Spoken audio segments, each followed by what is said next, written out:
Okay, so I thought I would quickly touch on, I guess, when you start any program, any diet, any approach that the end goal is to actually change your habits, change your lifestyle, change your thoughts in a way that's going to help you sustain whatever it is that you are putting yourself through.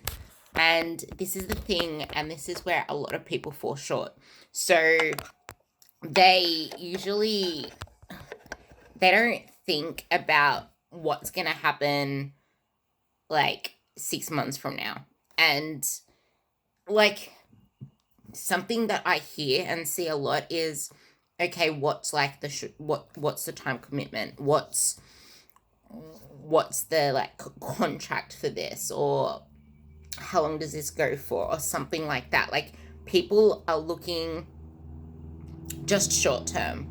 And then you'll see people do something like they'll find something that's short, like 75 hard or a 12-week challenge because it's got an end date to it.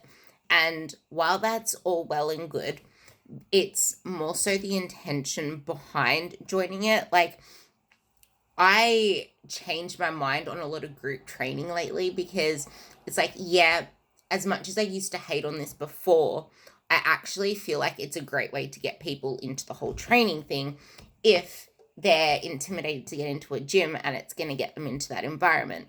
But then over time, there comes a point where that's not going to serve you anymore because it's like restraining you. It's not allowing yourself to actually progress forward, and you're not growing in the process. Like, you're staying in your comfort zone.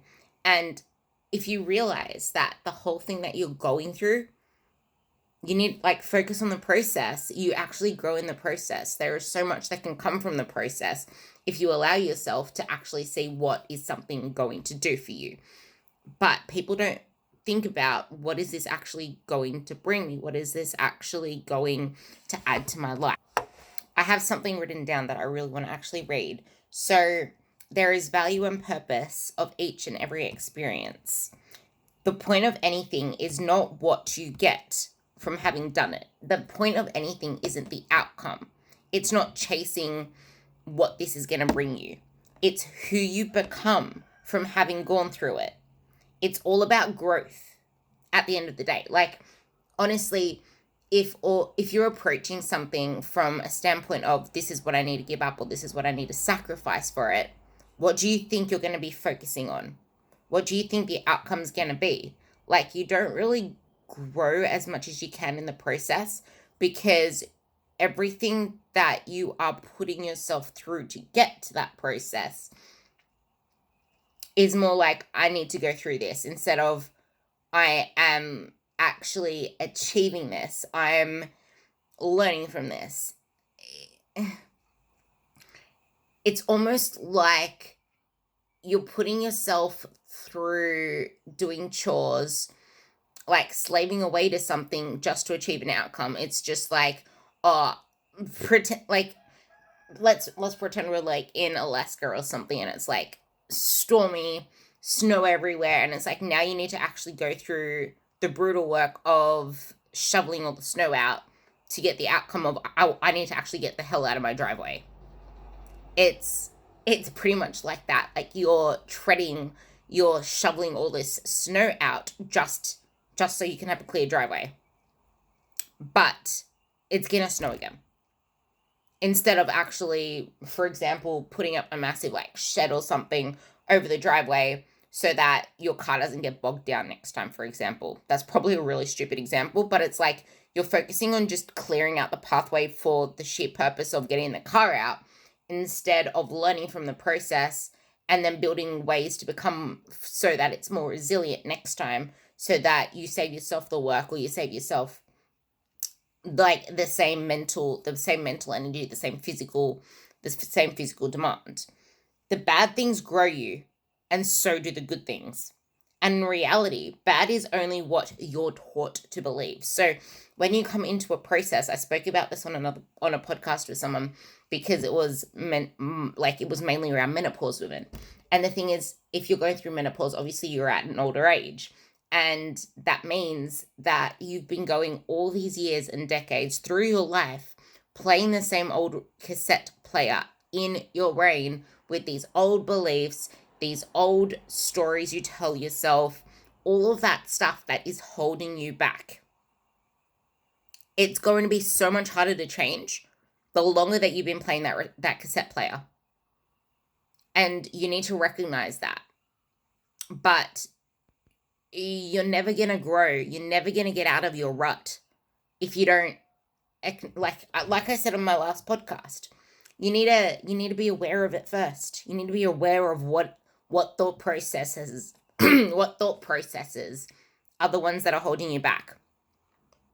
You need to be aware of what beliefs are limiting you, what beliefs are stopping you from getting to that next step. And until you do that, you're going to live in denial. You're going to make more excuses. You're going to keep holding yourself back and going through the same yo-yo loop.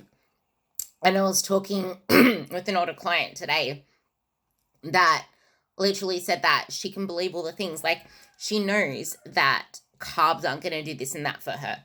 She knows that her old lifestyle of, because when she came to me at first, she was doing like 1,200 calories or less, cutting out carbs.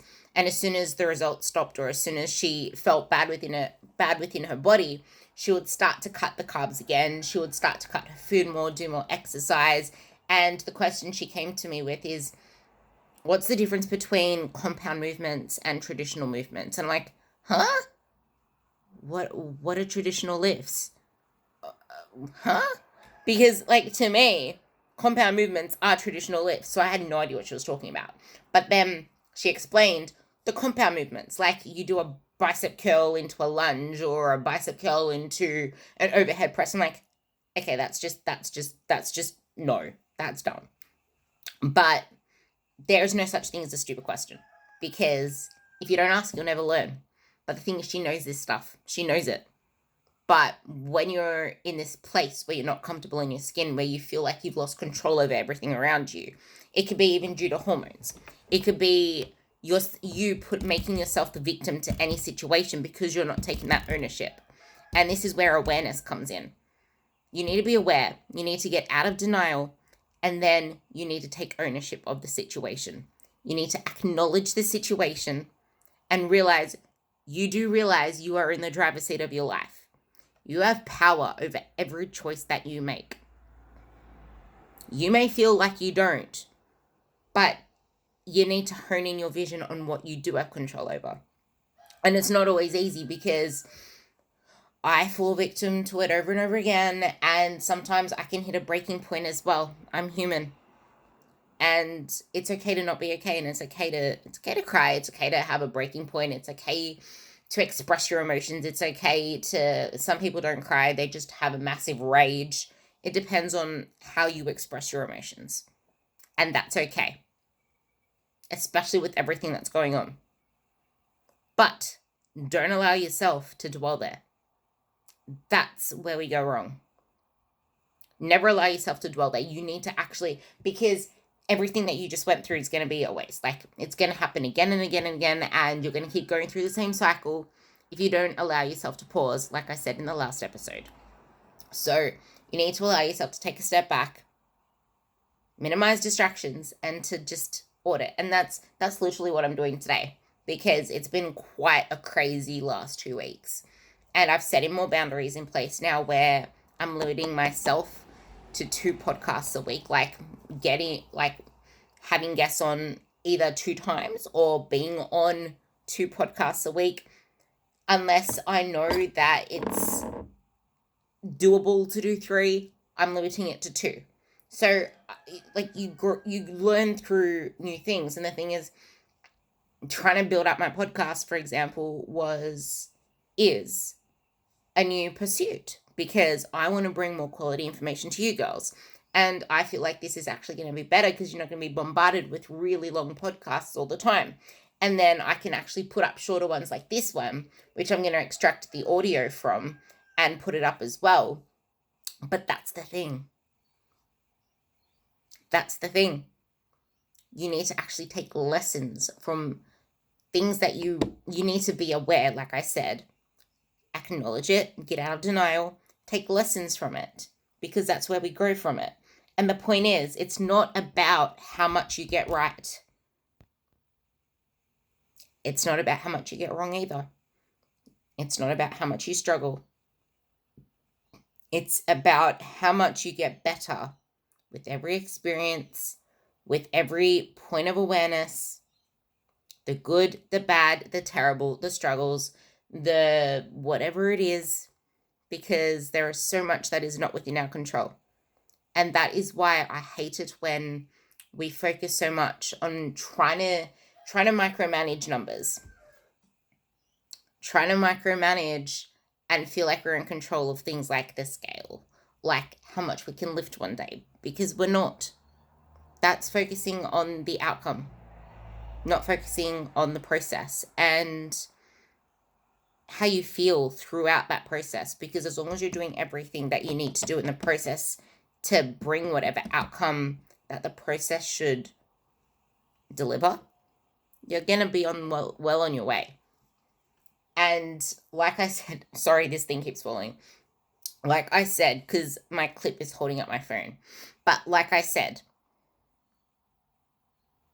awareness, acknowledge, out of denial, learn, grab what you need, and realize the middle is messy, and it's okay to live in the messy middle, because we don't want to live in the extremes. The messy middle is what life is. You need to control your controllables, because as soon as you try to control what you can't control, you're going to be overwhelmed, you're going to be stressed. And I have this quote that I will always read when I'm having a conversation with one of my clients